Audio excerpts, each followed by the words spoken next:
Hello everybody, welcome back to the channel. This is Gebo Shaman, or the Disabled Life Coach. So before we get into this video, I'm going to just say that I'm probably going to move this series over to my other channel, which is called the Disabled Life Coach, and the link for that will be down below too. Okay, so let's see here. So yeah, I'm gonna be putting that on that channel too. So go over there and subscribe too. So before we get into this, I would like to just let you guys know about some things that are going on with the channel. I have a lot of good sales going on right now.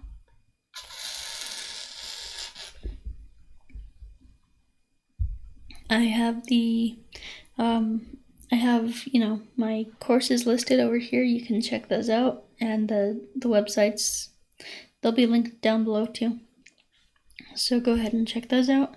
I have my astrology readings for 30% off. I have my all my courses and stuff for 60% off. Massive, absolutely massive year-end sale. If you use the code here, holiday, then you will get 60% off. Cool. So that really significantly drops those prices on the courses. So in this video, what we're going to be talking about is, last time I left off at awareness and becoming aware of the unconscious. Now we're going to attempt to change the unconscious to something that serves us. So changing the unconscious into something that serves us. Now, as I said in the previous one, if our unconscious is not serving us, then it's actually working against us. That's why we do things like self-sabotage and do things like do like self-destructive things. So that's why we do those, because our unconscious mind is working against us. We have all these limiting beliefs, and we have these limiting habits and patterns that just keep us in a loop. And so we need to actually take action to break out of that. So how do we take action to break out of that? How do we reprogram our unconscious mind? Before we talked about the subconscious and the unconscious, the difference between those. So we're talking about the unconscious because that's what really gives people the most problems. So the unconscious mind, how do we reprogram that? Well, so the thing to know about the unconscious mind is that it responds to power. It only responds to power, and it only responds to discipline. Okay? So, power and discipline. Now,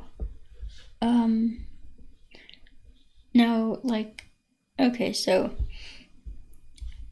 I'll explain something about, the three cells and the shamanic correlation there. So we all have three selves. We have three energy centers in the body. The navel, the energy center in the navel, corresponds to the unconscious mind. So in the Taoist teachings, they say that we have three dantians, or three cauldrons, three energy centers. Basically, that's what that means. We have the higher self, which is the upper dantian. We have the higher self. This is the it's like a point between the third eye and the crown chakra. And so this is a point. This is the center where we have our higher self. This is the higher self.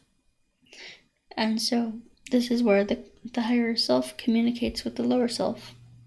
So basically, this energy center is connecting up to, higher dimensions, higher planes, higher, it's connecting with the soul, basically. And it's basically connecting with a higher aspect of the soul, the higher self, because when we think of the self, that's our soul. When we think of the higher self, it's a higher vibration or a higher aspect of the soul, frequency of the soul. So anyway, so then we have our soul, which is the metal dantian, and then down below on my navel, you can't see that, but down below on my navel, we have in the navel center, we have the lower self, or the unconscious mind. And the Norse tradition, they would refer to this as the dwarves, or the dwarves. So these are the beings that are below ground, that nobody pays attention to, that actually creates our reality. Remember, the dwarves forged the weapons for the elves, and or I forget how that goes, but something like the dwarves basically forged Odin's staff or something like that. So anyway, so the dwarves actually create your reality. It's the unconscious programming that creates our reality. So when we unconsciously project onto somebody else, our feelings about them, and then they counter project that back to us, remember, that's just our projection. That's an interaction between our projection. So give me a second here, guys. Okay, so I think I'm back. Yep. So basically what I was saying is, if I can remember, is that so we project things from our unconscious, and they get counter projected. So like I talked about an example of that in the last video, so go check that out. But in this one, so basically I said that your unconscious dictates your reality, and there's a quote from Carl Jung saying that if you don't make the unconscious conscious, then it'll rule your life. And so I gave you some examples of how to develop some awareness in the last video. Doing spiritual practices, doing Qigong, doing yoga, doing all that stuff. And you can find all those right here. Okay? So you can find those courses on that.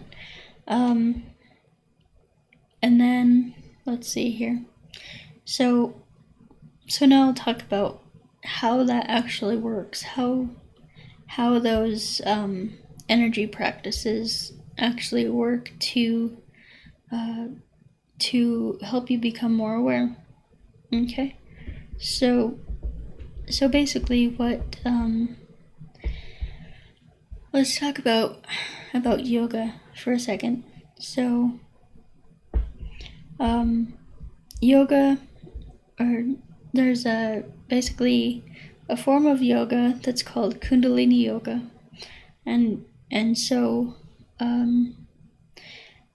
yoga is the word yoga is actually means union. So we're uniting the soul with our psychology, our lower self. So basically what this union does, this yoga union, it unites the three ones. And so by doing spiritual practices, we're actually uniting the three energy centers in our body. Give me a second. Okay, so by doing yoga, we are basically uniting the three energy centers in the body, because they're three separate things. There's three separate entities. There are three separate aspects of ourself. We have the soul, the higher self, and the lower self.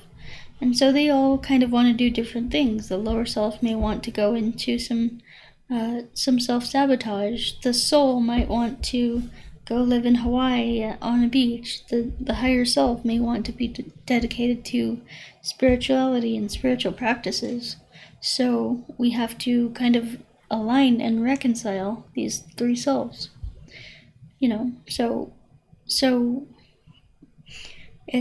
So this is what yoga does, and especially Kundalini Yoga.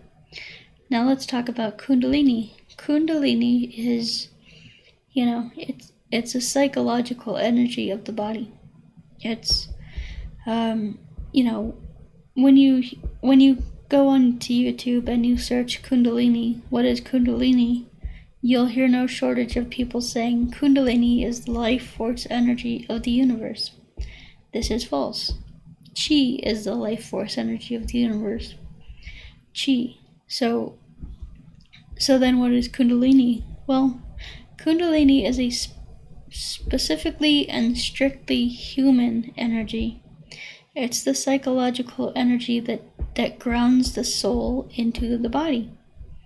So we already have Kundalini in us. We already have it in us. It's just dormant, for the most part. And so by doing exercises that stimulate the Kundalini, like Kundalini Yoga, we will then allow that Kundalini to, circulate in the spinal column. Remember this, it's all tied together. So the thing that's, binding the three selves together is the spinal column, because the spinal column goes from the lower self to the soul to the higher self.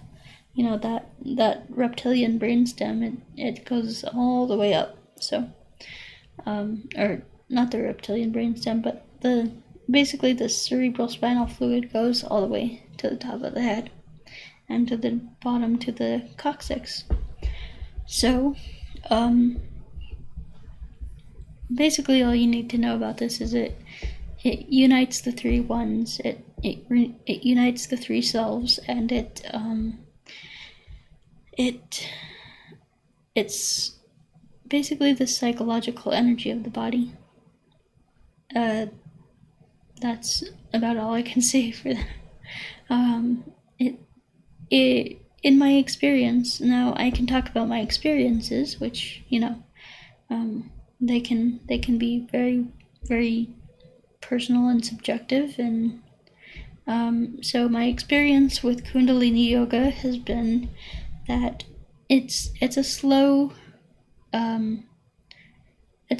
method of meditation which allows you to become more aware of the things that are in your unconscious that are holding you back. So basically our purpose here is, in this course, is self-transformation, right? We want to rise above, to basically ascend, and grow and overcome our limitations, right? We want to become better people. We want to become the people that we want to be, that we want to become the people that we would admire, kind of thing. So a key aspect of this is transforming your psychological body. So transforming psychologically, maturing psychologically. And so this is what Kundalini does. The Kundalini Yoga does. So basically, you heard people talk about chakras, right? Well, chakras are levels of maturity. They're I try to not talk crap about what I'm hearing in New Age circles, but I mean, it's kind of hard not to with the disinformation that's out there. So basically, you don't really need to worry about the chakras or opening your root chakra, opening your solar plexus chakra. You don't need to worry about that, any of that. Like, if you do Kundalini Yoga, this will naturally happen. And it's kind of pointless to focus on one single chakra if none of the others are open. If you're trying to get up here or to the third eye chakra, and your root chakra is not taken care of, well then it's just not going to rise up that far.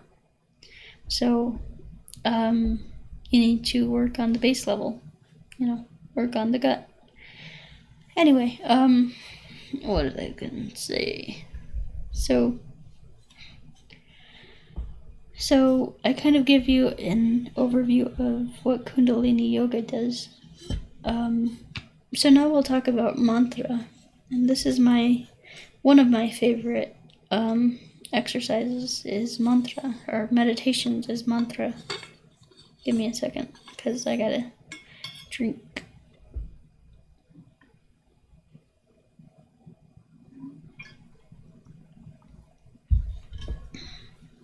Okay, so let's talk about mantra. Now, where should I begin? A lot of people, especially in Western society, they think of mantra as, or like, so the majority of times that a mantra is being done, it's being done to a specific deity. So for example, Narasimha, it's actually pronounced Narasimha, but in the mantra we use Narasimha. Anyway, you could do mantras to Vishnu, to Lakshmi, to Durga, Savitur, things like that. So deities like that. Anyway, we get a little bit weirded out in the West about worshipping these deities, right? So they're not actually, well, I shouldn't say that. How I like to think about deities is they are aspects of myself, basically. So when we do a mantra, we're actually just tapping into a certain aspect or a certain archetype of myself. And,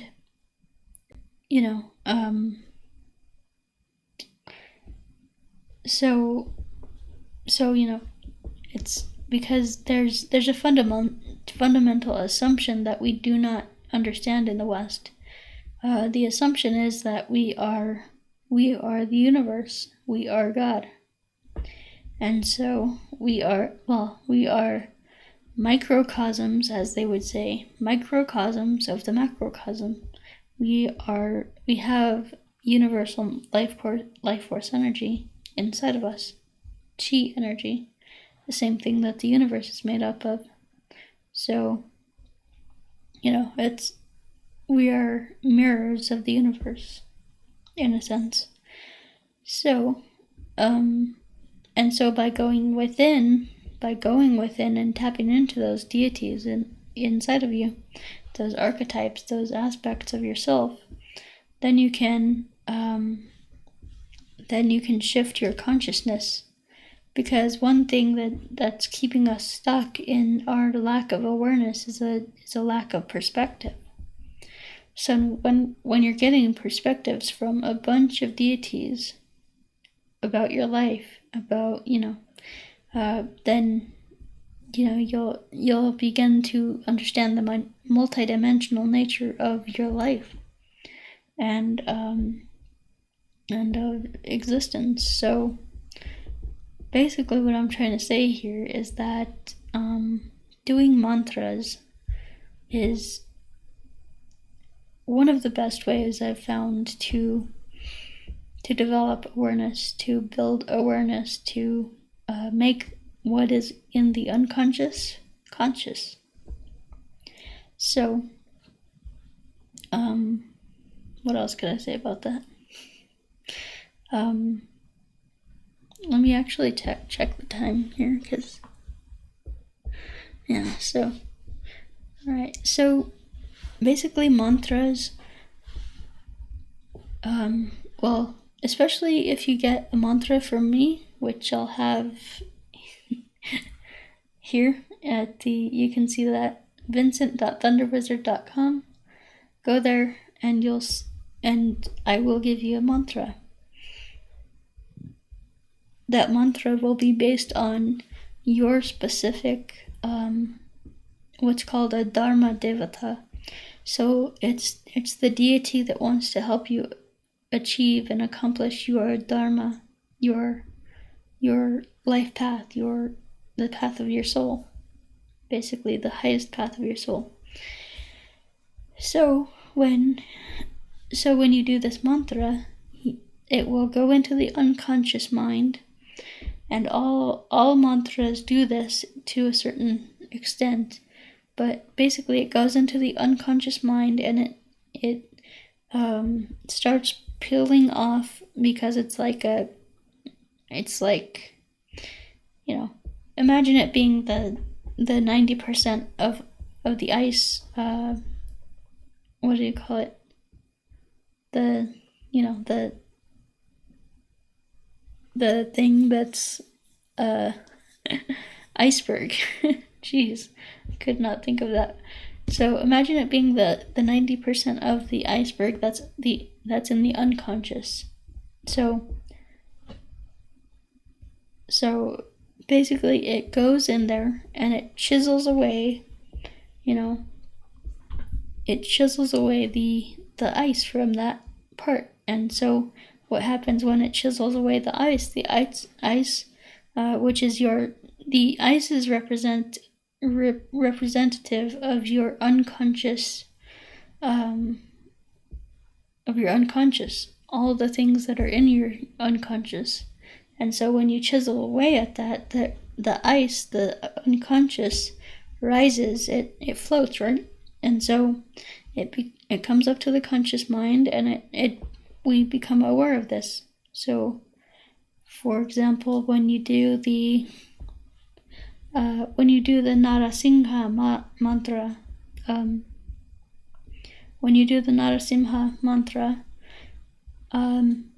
Narasimha is the deity that destroys self-criticism.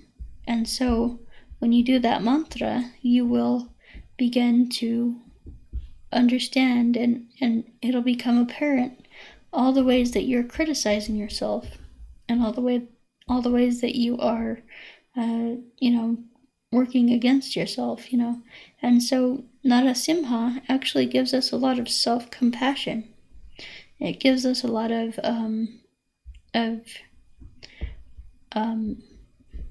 just like,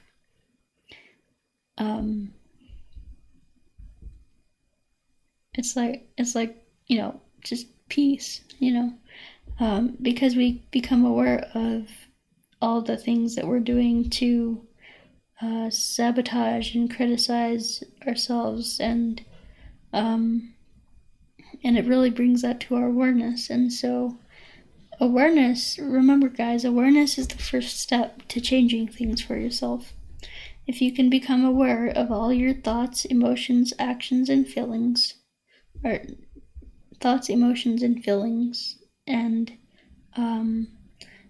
just become aware of those things without acting out on them, then that is enlightenment.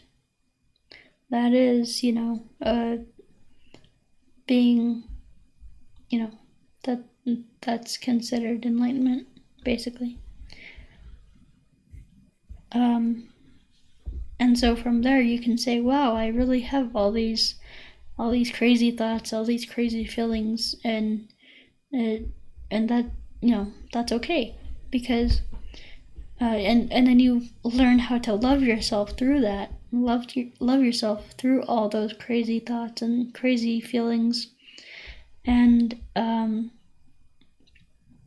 yeah, it just, you learn how to love yourself through that. But then the other thing that happens is you go, oh wow, I'm really feeling a certain way right now, whereas, and you don't take action on that, but what you were doing before was you were taking action on your impulsive feelings. If you got really pissed at somebody, you would, throw a shit fit and rage and yell and scream. But now when you have an awareness of, I'm starting to feel really angry, then you can handle that in a constructive way, in a good way, and not fly off the handle at somebody, and instead approach it with, listen, you made me really angry, here's, what I want to do and whatever. And so you can kind of work constructively with the other person, and, not be as destructive, be more constructive in your interactions. Okay guys, so that's kind of how mantras work. And next we will talk about how Qigong works.